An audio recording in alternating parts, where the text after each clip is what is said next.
Pinara dahil sa sirang headlight ang truck na ito sa Valenzuela City.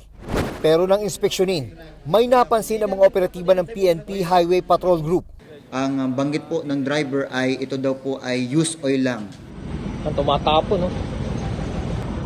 Mga paihito. Pero hindi pala talaga used oil ang tumatapon, kundi 7,000 litro ng diesel na di dokumentado at di pa na proseso. Inaresto ang driver at pahinante ng truck. Sa investigasyon, itinuro nila ang isang compound sa San Mateo, Rizal kung saan nila dadalhin ang mga container ng diesel.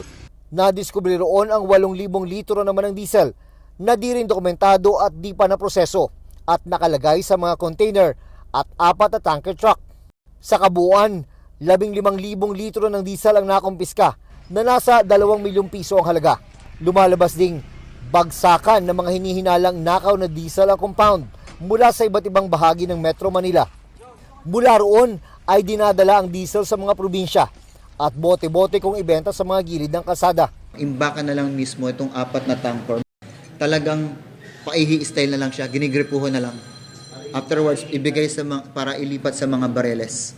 Mabilis na ibebenta ang diesel dahil mas mura ito ng 30 hanggang 50% kumpara sa mga ibinibenta sa mga gas station. Ito turn over ang mga ito sa Department of Energy.